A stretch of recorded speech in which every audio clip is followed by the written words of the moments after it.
প্রণাম। ভারতে যে অধ্যাত্মের কথা বলা হয়েছে বা যে আধ্যাত্মিক বিষয় নিয়ে আমরা ভাবনা চিন্তা করি, সেখানে কখনোই ভীরুতাকে, দুর্বলতাকে, নপুংসতাকে প্রশ্রয় দেওয়া হয়নি, বরং উদারতার কথা বলা হয়েছে, বীরত্বের কথা বলা হয়েছে। বলা হয়েছে কিভাবে শক্তি আহরণ করে বা শক্তি অর্জন করে তাকে সংযত রাখা হয় বা সংযত রাখা যায়। বলা হয়েছে কিভাবে আহৃত শক্তিকে ভারসাম্যে রেখে স্থান কাল পরিস্থিতি অনুযায়ী মানব কল্যাণে ব্যবহার করা যায় বা জগৎ কল্যাণে ব্যবহার করা যায়। আমরা সনাতন ধর্মে বা হিন্দু ধর্মে বিভিন্ন দেবদেবী এবং দেবদেবীর হাতে বিভিন্ন শস্ত্র দেখি, অর্থাৎ বিভিন্ন অস্ত্র শস্ত্র দেখে থাকি।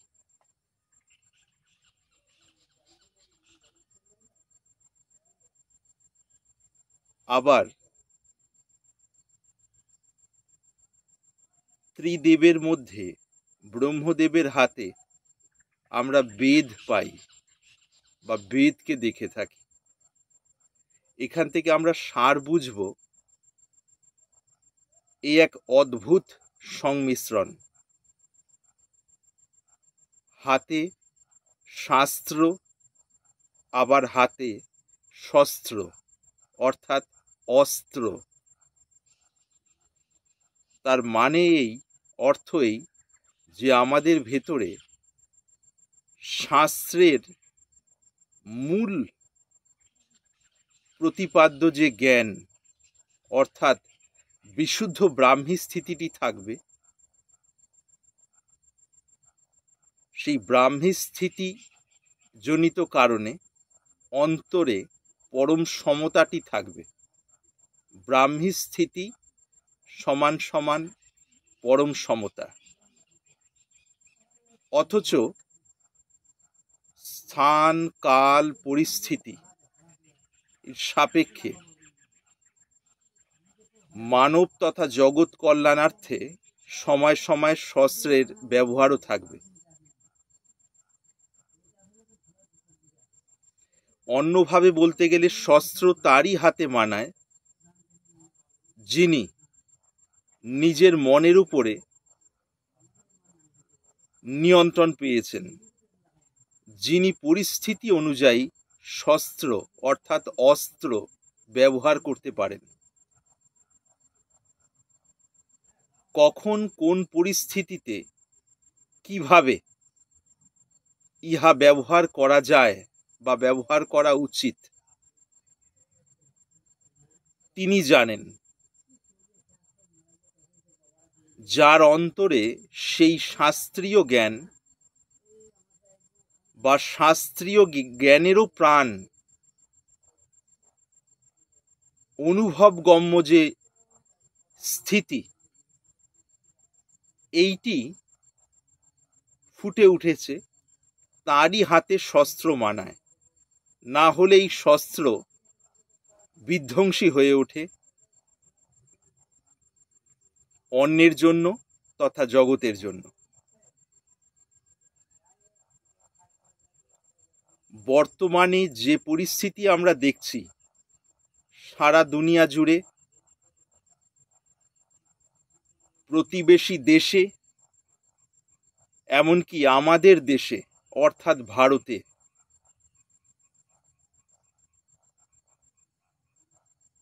যে প্রকারে মাতৃজাতির উপরে নির্যাতন, অত্যাচার, নিপীড়ন বিভিন্ন স্তরে হয়ে চলেছে,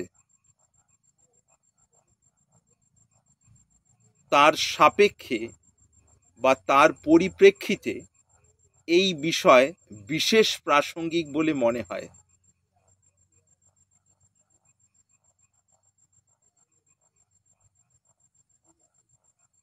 এক সময় এইরূপ বিদ্যা শিক্ষা দেওয়া হতো, যাতে করে মানুষ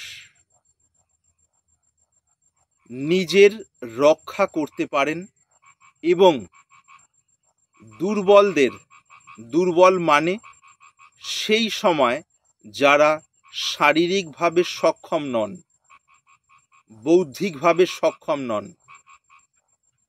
সামাজিকভাবে সক্ষম নন, তাদের কিভাবে সুরক্ষিত রাখা যায়। সেই কারণে বর্তমানে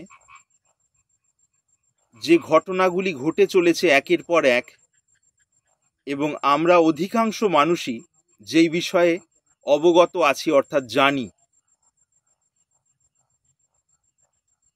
যারা যথার্থই শুভাকাঙ্ক্ষী মানব সমাজের জন্য, তারা নিজ নিজ বোধবুদ্ধি হতে এই বিষয়ে কি করা যায় তার বিষয়ে ভাবছেন এবং চেষ্টা করছেন আশা রাখি। প্রশাসন অর্থাৎ যে শাসন ব্যবস্থার অধীন হয়ে আমরা সাধারণ মানুষরা চলছি, অধিকাংশ সময় সেই প্রশাসনের মুখাপেক্ষী হয়ে থাকছি। তার কারণ আমরা আমাদের দেশকে গণতান্ত্রিক দেশ বলে জানি এবং যে কোনো ক্ষেত্রে আমরা আইন নিজের হাতে উঠিয়ে নিতে পারি না, এইটি বিশ্বাস করি অন্তত তাত্ত্বিকভাবে। তবে যখন সহ্যের সীমা ছাড়িয়ে যায়, তখন এই যে নীতি বা আস্থা যেন তার বাঁধ ভেঙে যায়, তখন স্থান কাল পরিস্থিতির সাপেক্ষে আমরাই সময় সময় আইন নিজের হাতে তুলে নিতে বাধ্য হই পরিস্থিতির চাপে। তখন আমাদের তুলে নেওয়াটা গৌণ, পরিস্থিতি এই ক্ষেত্রে মূলত দায়ী।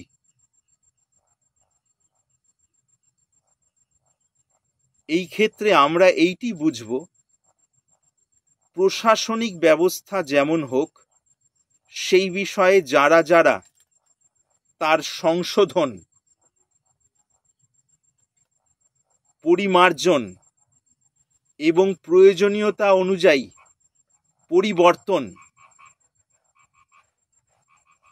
ঘটাতে মুখ্য বা গৌণভাবে সক্ষম, তারা অবশ্যই সেই বিষয়ে সক্রিয় হন এবং সেইরূপ একটি প্রশাসনিক ব্যবস্থা তৈরি হোক যা যথার্থই মানুষের জন্য, কেবল বলার জন্য মানুষের জন্য প্রশাসন তা নয়।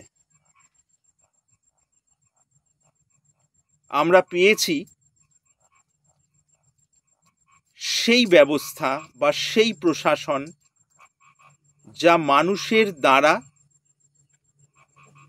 মানুষের জন্য এবং মানুষের সেই ব্যবস্থা হওয়া উচিত।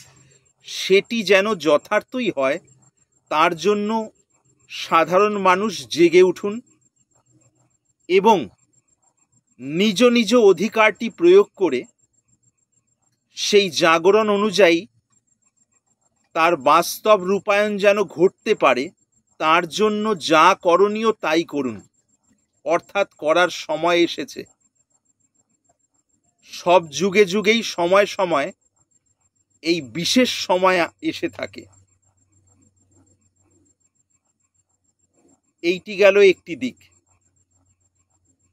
দ্বিতীয়ত, যে ঘটনাকে মূলে রেখে এতগুলো কথা বলা হচ্ছে, সেই ধরনের ঘটনা দেশব্যাপী তথা জগৎব্যাপী বা পৃথিবীব্যাপী বিভিন্ন জায়গায় বিভিন্নভাবে হয়ে চলেছে, তার খুব কম সংখ্যক আমাদের কাছে পৌঁছয় এবং বেশিরভাগ সময় তার সময় মতো নয়, অর্থাৎ সময় মতো পৌঁছয় না।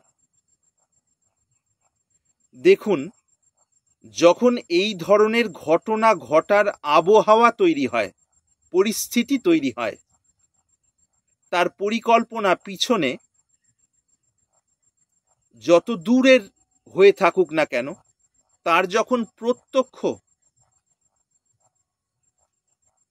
সেই পরিবেশ তৈরি হয়, তখন ওই ধরনের ঘটনা ঘটে যাওয়ার পর আমরা বিভিন্ন রকম পদক্ষেপ নেই, চিন্তা ভাবনা করি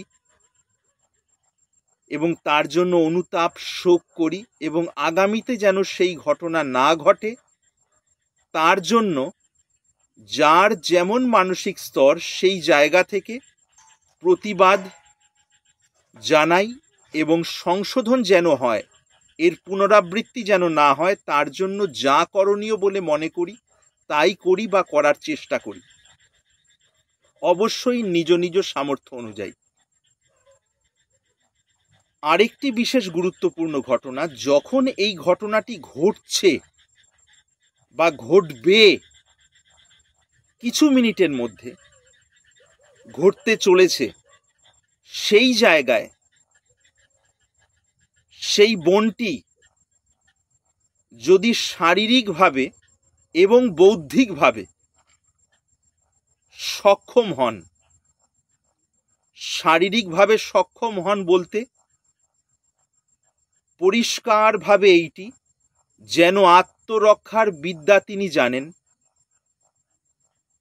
এবং সেটি যতদূর সম্ভব ভালো স্তরে তিনি আয়ত্ত করে থাকেন, আর তার সঙ্গে সঙ্গে তার সেই পরিস্থিতিকে মোকাবিলা করার মানসিকতা। একটি হলো মানসিকতা পরিস্থিতিকে মোকাবিলা করার, যে ওই পরিস্থিতিতে অনুনয় বিনয় করে বিভিন্ন রকমভাবে যা বলা ভেতর থেকে আসছে তা বলে কোনোভাবে নিষ্কৃতি পাওয়ার চেষ্টা করা, এইটি। আরেকটি হলো সেই পরিস্থিতিতে একজন যোদ্ধার মতো সুকৌশলে তাকে যতদূর সম্ভব প্রতিরোধ করে কিভাবে বেরিয়ে আসা। যদি এইভাবে শরীর এবং মনকে তৈরি করা যায়, তাহলে মনে হয় এবং দৃঢ় বিশ্বাস এই ধরনের ঘটনার পুনরাবৃত্তি কম হতে থাকবে স্থূল স্তরে, যেহেতু আমরা মানুষের মানসিকতাকে মৌলিক স্তরে পরিবর্তন করতে অক্ষম, অর্থাৎ এখন পর্যন্ত আশানুরূপ সফলতা পাচ্ছি না, সেহেতু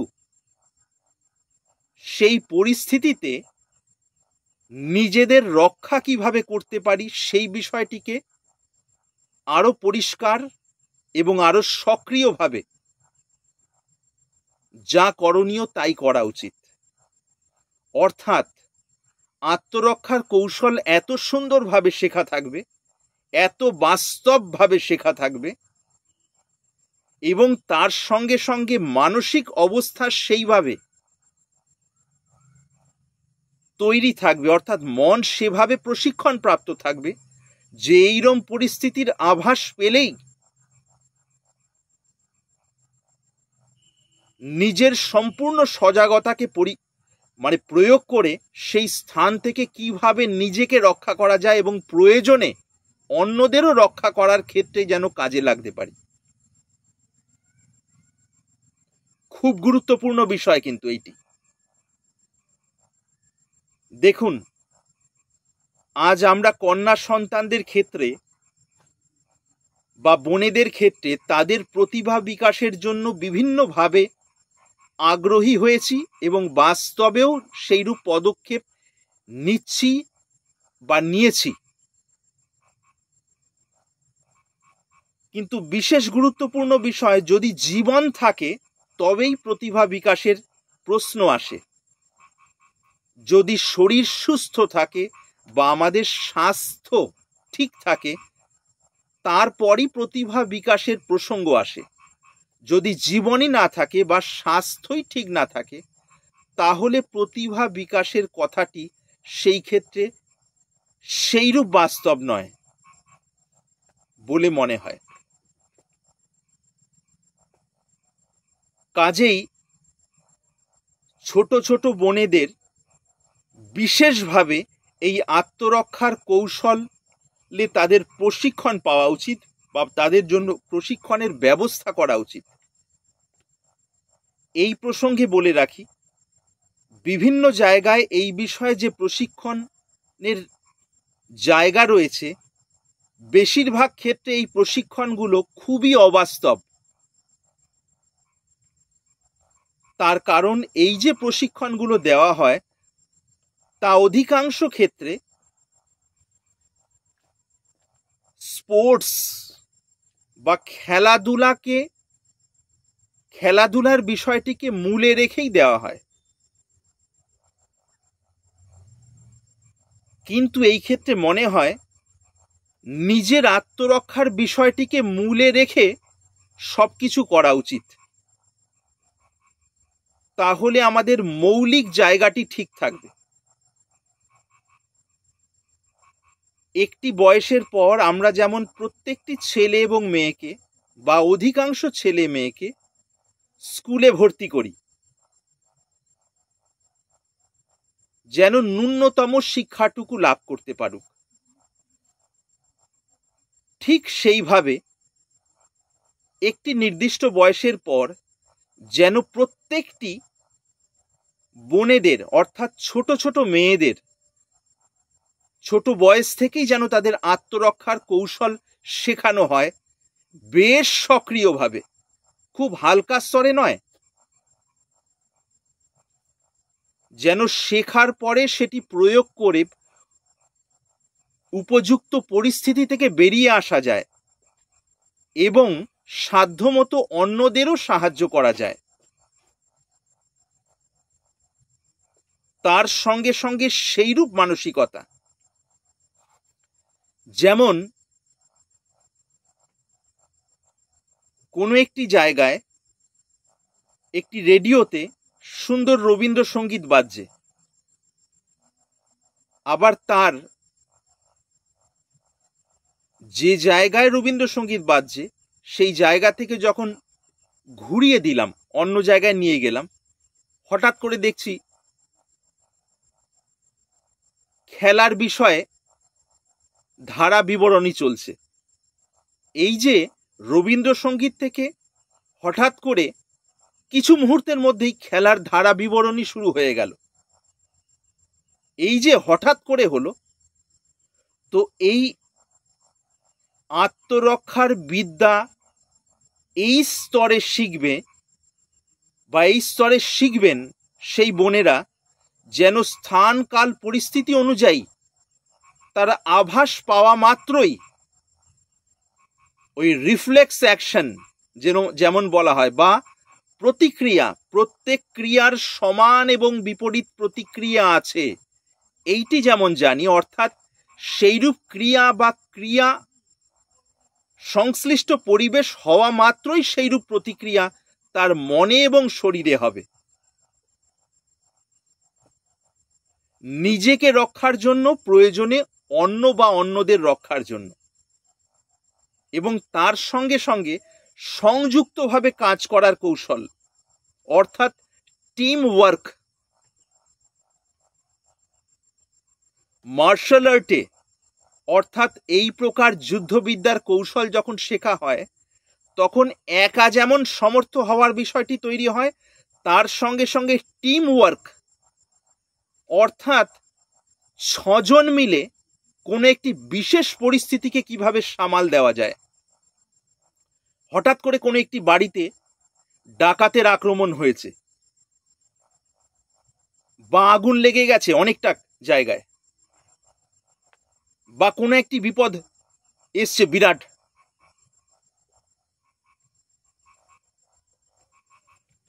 তো সেই সময় এই প্রশিক্ষণ প্রাপ্ত যারা, তারা 6 জন প্রথমে ওই পরিস্থিতি যেন আরো নেতিবাচক না হতে পারে, আরো বিধ্বংসী না হতে পারে, সেটিকে আটকানো, অন্যান্যদের জীবনের সুরক্ষা দেওয়া এবং দলবদ্ধভাবে কিভাবে পুরো বিষয়টিকে সেখানেই স্তব্ধ করে দিয়ে একটি ইতিবাচক উপসংহারের দিকে নিয়ে যাওয়া, অর্থাৎ পজিটিভ কনক্লুশন।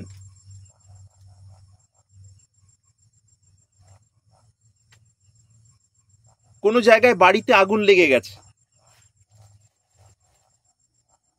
আগুন বেশ খানিকটা ছড়িয়ে পড়ছে, দমকলে ফোন করা এবং ফোন করে আস্তে আস্তে যে সময়টা লাগবে, তার আগে ওই যে 6 জন বা ওই যে 10 জন যুদ্ধকালীন তৎপরতায় লেগে যাবেন, নিজেদের বুদ্ধি এবং শারীরিক সামর্থ্য এবং সেই সময়ের উপস্থিত বুদ্ধিকে কাজে লাগিয়ে কিভাবে আগুনকে নেবানো যায়, যদি নেবানোর বিষয়টা নাও হয় যেন কোনোভাবেই না বাড়তে পারে, তার জন্য যা যা করণীয়, সেই সময় আশপাশে যেমন পরিস্থিতি আছে সেই পরিস্থিতির সদ্ব্যবহার করে সেইভাবে লেগে পড়া, ঢিলে ঢালাভাবে নয়,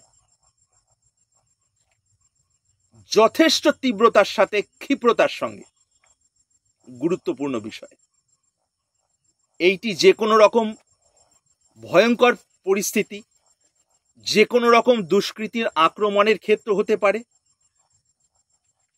আগুন লাগা হতে পারে, বন্যার পরিস্থিতি হতে পারে, ঘর বাড়ির খানিক অংশ ভেঙে পড়া সেই পরিস্থিতি হতে পারে, রাস্তাঘাটে চলতে গিয়ে বাসে, ট্রেনে, রাস্তায় বিভিন্ন রকম বিপদ আপদ হতে পারে, ভিড়ের মধ্যে কোনো বুড়ি মা পড়ে গেছেন, এবার চারদিকে ভিড়, তার দম আটকে যাচ্ছে, হঠাৎ করে সেই ধরনের পরিস্থিতিতে যদি সেইরকম মানুষ থাকেন যারা প্রশিক্ষণ প্রাপ্ত, তারা তার মধ্যে ঢুকে গিয়ে কিভাবে তাকে ওখান থেকে বাঁচিয়ে নিয়ে আসবেন, তার জন্য মুখে কি বলা, শারীরিকভাবে কি করণীয়, বুদ্ধি কিভাবে কাটানো এবং কত তীব্রতার সঙ্গে করা যায় সেই কাজটি, সেই পরিস্থিতির সাপেক্ষে উপস্থিত বুদ্ধিকে কাজে লাগিয়ে সেইটি করা।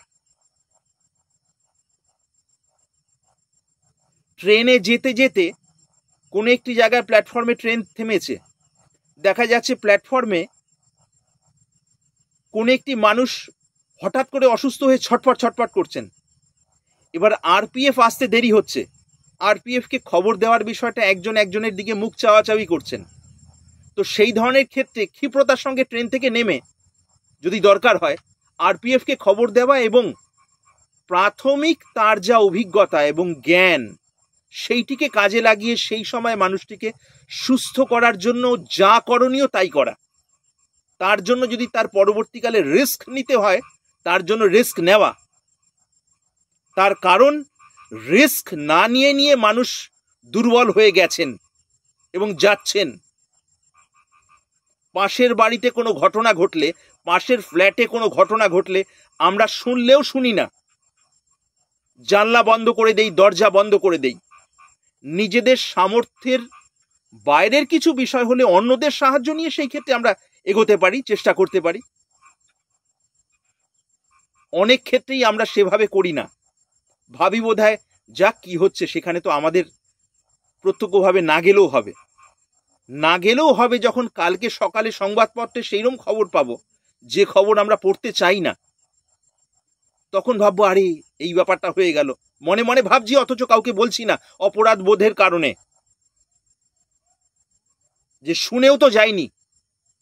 স্বামী যখন স্ত্রীর প্রতি ওইরূপ অত্যাচার করছিলেন, গায়ে হাত তুলছেন এবং ভয়ঙ্করভাবে মারধর করছিলেন, তখন শুনেও যায়নি যে না এটি তাদের ব্যক্তিগত ব্যাপার, চুলোই যাক এই সমস্ত ব্যক্তিগত ব্যাপার। যখনই মানুষের জীবনের প্রশ্ন আসে তখন ব্যক্তিগত আর সামাজিক এই সমস্ত কথা থাকে না। এই সমস্ত তথাকথিত শিষ্টাচার কেন্দ্রিক ভাবনা যে ব্যক্তিগত ব্যাপার এবং সামাজিক ব্যাপার, এগুলোকে ধুয়ে মুছে ফেলে দিন, এখন সময় নেই এগুলোর আর। যখনই জীবনের প্রশ্ন তখন আর কোনো ব্যক্তিগত থাকে না, সেই ক্ষেত্রে জোশও করে সেই মানুষটিকে রক্ষা করার জন্য যা করণীয় তাই করা উচিত, অন্তত চেষ্টা করা উচিত, উপস্থিত বুদ্ধিকে কাজে লাগিয়ে যত শীঘ্র সম্ভব। তারপর সময় মতো পুলিশ আসবেন না আসবেন সেটা দেখা যাবে, পরের ব্যাপার। খুব গুরুত্বপূর্ণ বিষয় সব ক্ষেত্রে। ওই যে বোনটি যখন ভয়ঙ্করভাবে চিৎকার করছিল সেই সময় কি আর কেউ শুনতে পায়নি? আমরা সিনেমায় দেখি এই ব্যাপারগুলো, আর ভিলেনের বিপরীতে থাকি নিজেরা সিনেমার দর্শক হিসেবে, হিরোর পক্ষে থাকি, কিন্তু কার্যক্ষেত্রে নিজেরাই তো সেই ভিলেনের পক্ষের মানুষ হয়ে নিজেদের প্রমাণ করছি পক্ষের মানুষ হিসেবে।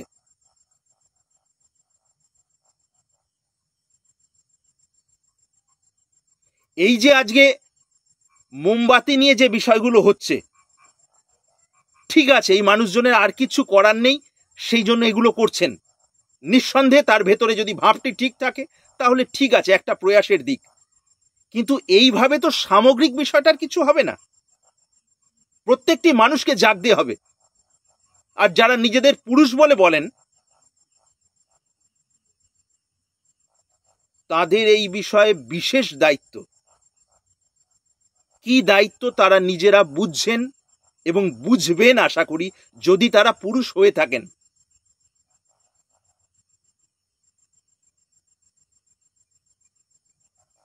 আমি তো প্রত্যেকটি বোনের উদ্দেশ্যে আন্তরিকভাবে, একদম হৃদয় থেকে, যদি ব্যক্তিগত ভাবনার আদান প্রদানের সুযোগ থাকে সেই দৃষ্টিকোণ থেকে বলবো, তারা যেন সকলেই ইন্ডিপেন্ডেন্ট হন, অর্থাৎ স্বাধীনভাবে নিজেদের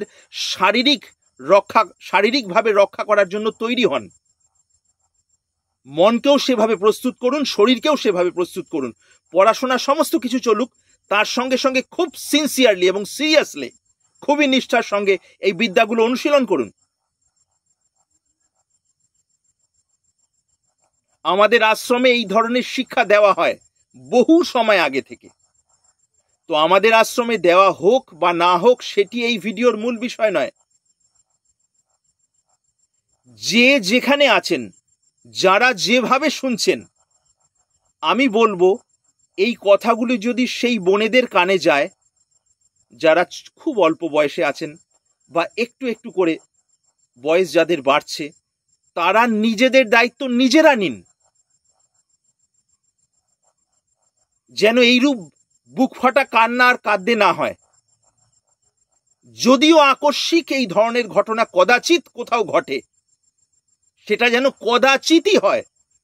সামগ্রিকভাবে যদি এই পরিবর্তন আসে, জাগরণ আসে, এবং জনে জনে যদি সেইভাবে নিজেরা তৈরি হই, তাহলে এর খোল নলচে পাল্টে যাবে। যে দুরভিসন্ধির জন্যই হোক এবং যে কোনো পরিস্থিতিতে এই ধরনের নিপীড়ন বা অত্যাচারের পরিস্থিতি আসলে সেই দুষ্কৃতকারীরা সজাগ হয়ে যাবেন যে তারা কেবল নিপীড়িতা হবেন না, তারা প্রতিরোধ করবেন এবং প্রতিরোধের মতো প্রতিরোধ করবেন, যেন প্রয়োজনে তাদের পিষে ফেলতে পারেন এই দুষ্কৃতকারীদের। অহিংসা পরমা ধর্ম, এটা যে বলা হচ্ছে, সেটা কখন? উচ্চ স্তরের মনের স্থিতিতে। কিন্তু যখন আমার সামনে মানব নেই, দানব, দৈত্য, রাক্ষস, অর্থাৎ সেই মানসিকতা যুক্ত মানুষ, শরীরধারী কিন্তু মানসিকতা সেই বা তার থেকেও আরো নিচের, সেই ক্ষেত্রে কোনো অহিংসা নয়। স্বামী বিবেকানন্দকে জিজ্ঞেস করা হয়েছিল, আপনি কিরূপ আন্দোলনে বিশ্বাসী দেশ স্বাধীন করার জন্য? তখন আমাদের দেশ পরাধীন। তাকে জিজ্ঞেস করা হয়েছিল কিরূপ আন্দোলনে, নরমপন্থী আন্দোলনে না চরমপন্থী আন্দোলনে? তিনি উত্তর দিয়েছিলেন, তোর চোখের সামনে তোর মাকে যদি রাস্তার উপরে অসম্মান করা হয়, বেইজ্জত করা হয়, তখন তুই কি করবি?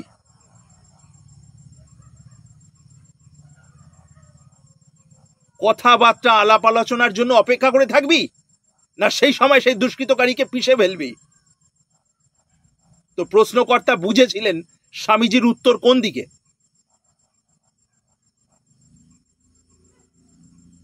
ভারতবর্ষে সব সময় যারা যারা ব্রহ্মবিদ হয়েছেন, যেমন রাজা জনক, পরবর্তীকালে শিবাজী মহারাজের ক্ষেত্রেও সেই বিষয়ে বলা হয় যে তারও ব্রহ্ম সাক্ষাৎকার হয়েছিল, শোনা যায়, তার পরিপ্রেক্ষিতে বলছি।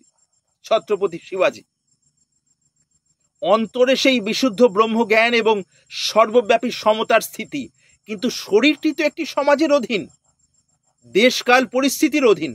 শরীরটি দেশকাল পরিস্থিতি অনুযায়ী কিন্তু রিয়্যাক্ট করবে, অর্থাৎ প্রতিক্রিয়া করবে।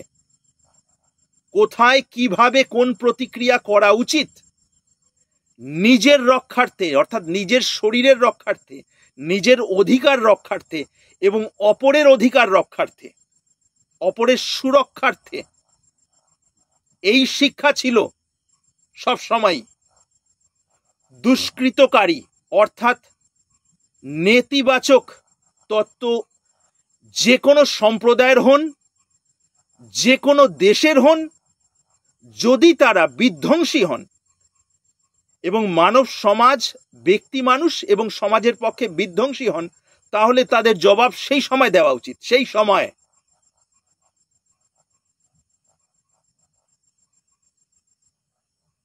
এই কথাটা কখন আসছে? যখন আমাদের প্রশাসনের ব্যবস্থা সম্পূর্ণরূপে ব্যর্থ।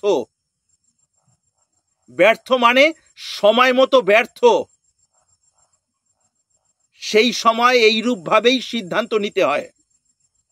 কাজেই এই কথার মূল কথা হলো এইটি, প্রত্যেকটি মা বোনেরা নিজ নিজ বয়স অনুযায়ী নিজ নিজ সুরক্ষার জন্য তৈরি হন, শারীরিকভাবে না হলে মানসিকভাবে। সবাই যে উচ্চস্তরের মার্শাল আর্টিস্ট হবেন বা যুদ্ধবিদ্যায় পারদর্শিনী হবেন তার কোনো মানে নেই। যে যে পরিস্থিতিতে আছেন, মনোবল আর উপস্থিত বুদ্ধিকে কাজে লাগিয়ে আশপাশের যে জিনিসপত্রগুলো আছে, রান্নাঘরে আছি, লাল লঙ্কা রয়েছে, গরম জল রয়েছে, আগুন রয়েছে, কয়লা রয়েছে, চিমটা রয়েছে, খুন্তি রয়েছে, হাতা রয়েছে, দা রয়েছে, হাতুড়ি রয়েছে, জলের বোতল রয়েছে, চেয়ার টেবিল যা কিছু রয়েছে, এগুলোকেও কাজে লাগিয়ে বিভিন্ন পরিস্থিতিতে কিভাবে মোকাবিলা করা যায়, এই সমস্ত বিষয় শিক্ষা করার সময় এসে গেছে।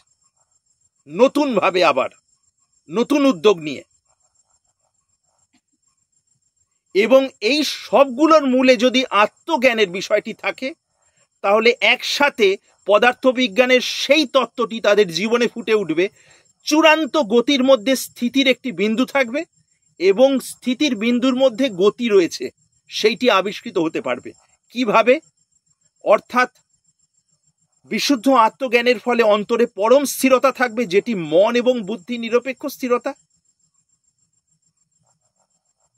আর শরীর, মন, বুদ্ধি স্থানকাল পরিস্থিতি অনুযায়ী যে কোনো সময় তীব্রভাবে ক্রিয়াশীল হতে পারে, মধ্যম স্তরের হতে পারে বা স্থির হতে পারে। এগুলি পরিস্থিতির উপরে নির্ভর করবে।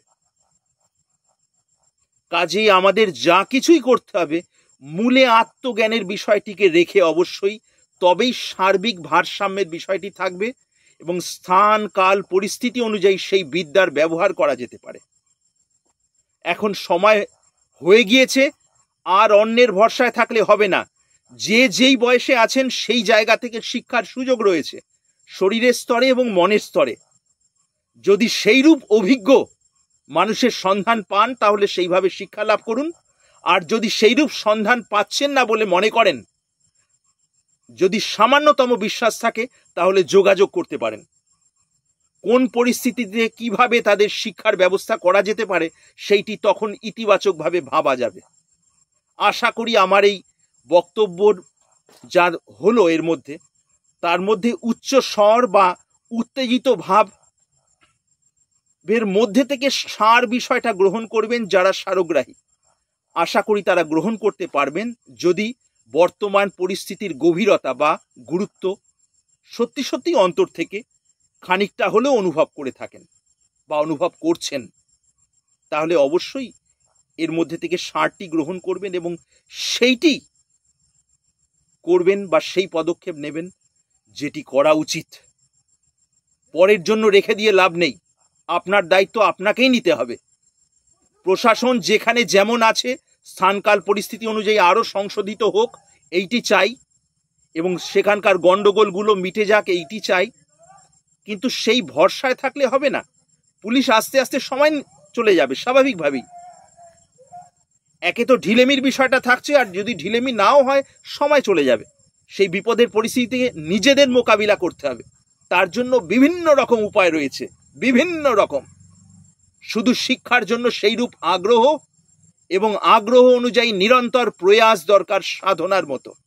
তাহলে হতে পারে, এবং সেটি ক্রমশ এর একটি বাস্তবিক সমাধানের দিকে পদক্ষেপ হবে বলে মনে করি। আর সমাজের অন্যান্য ক্ষেত্র থেকে যে শুভাকাঙ্ক্ষী যেভাবে চেষ্টা করছেন, সত্যি যদি তাদের চেষ্টা থাকে, তাদের উদ্দেশ্যে আন্তরিকভাবে সহানুভূতি এবং সমর্থন জানাই।